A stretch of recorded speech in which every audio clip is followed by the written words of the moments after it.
win for the Padres today. That is a series win, 3 out of 4, a long series against the Giants, but now it's back to what we were all waiting for, 3 games against the Dodgers. We all know how terrible that last weekend went at Dodger Stadium, but one thing that I think is good going into this series is the guy that started today will not be starting in any of the 3 games against the Dodgers, and that's Dylan Cease. He pitched well today. We saw there at the end, though, in that 6th inning, they wanted to get him through 6, but he ended up giving up a couple homers there. But luckily, the Giants were giving the Padres runs there, and then the Padres added on top of that. So it ended up not being that big of a deal because the Padres had that big lead, but still Dylan Cease, when it comes to the big games against the Dodgers, I don't want him anywhere near those games. So that's the good thing. We got Darvish tomorrow. I think Blake Snell will start game 1 for the Dodgers tomorrow. But yeah, it's right there. Dodgers, they beat the Rockies today, I think 9-4, something like that. In Colorado, Rockies suck. And so it was just like the Giants, they're not playing for much. Their defense is bad. Their team's not that good. Bomel must be really pleased with the defense that his team is playing. I mean, holy cow. Fielding a bunt there, just lackadaisically going over to first, airmails them. And then later in the inning, there's another mistake. No, the Padres, obviously, there were mistakes. Tatis, a couple of those. He may have lost one full win in that, was that the first inning? Early in the game, where he made 2 mistakes there. Ball in the gap. He calls for it and then looks at Ramon Laureano if he's going to go catch the ball.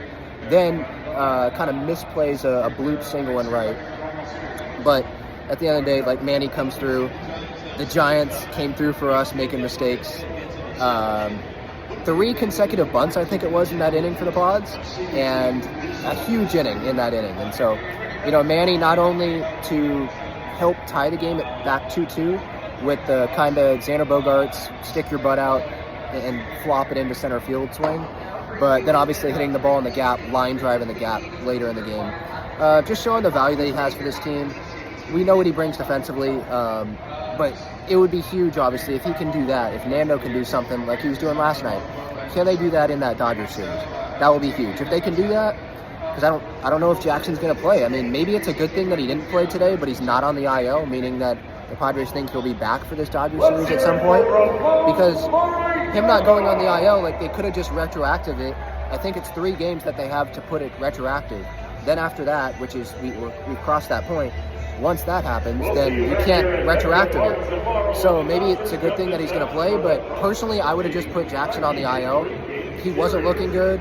He's been limping in the clubhouse, I guess, according to reporters. Bryce Johnson came through with a hit today. It's not the end of the world to have Ramon go play center, Tatis and right. You have O'Hearn that can DH. You have Sheets that can go play left field. It's not the end of the world. We need Jackson to be ready to go come October. So really, that's what I want. But we'll see what happens. Obviously, I'm not a doctor. The medical team knows what they're doing. I just hope that they protect Jackson from himself, just like they tried to protect Michael King from himself. But even Michael King, he was saying that he maybe kind of took it too aggressive when he came back with the knee. So we'll see. But overall, successful series against the Giants, I'd say, taking 3 out of 4 against a team you should win the series against. And now you're back where it was last weekend, right? Where the Padres had the advantage. Now it's the Dodgers, but it's still right there. You're not 3 games back. You're a game back. You win tomorrow, and then it's tied right there. So I'm sure it's going to be an electric atmosphere at Petco. I'll be there tomorrow. Padres, Dodgers. Can't wait. Don't be an idiot if you're a Padres fan going to this game, please. Just have fun. Enjoy the baseball. But yeah, it should be fun. Fun weekend. SDFC and Wave are both at home Saturday and Sunday. So big, full weekend of San Diego sports. Yeah, that's what I've got. Really, something also that was positive is, Suarez pitched today, but Mason Miller will be ready to go. Jason Adam will be ready to go.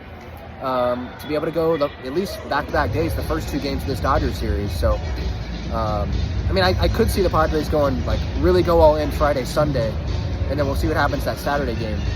But yeah, right now it seems like it's Darvish tomorrow and then Snell. If it is Snell tomorrow, I'm not very confident, to be honest, because what do I expect? Do I expect Snell to blow it up? No. I expect Snell to dominate because he's facing the Padres, and we know he has that strikeout stuff. So we'll see. But it's going to be an exciting weekend, and as a Padres fan right now, I'm fine with where they're at. Disappointed, obviously, with what happened over the weekend against the Dodgers, but they bounced back. And hopefully they can carry this offense into the Dodgers series. Hopefully Ryan O'Hearn's in the lineup every day, and we're not dealing with that. So we'll see.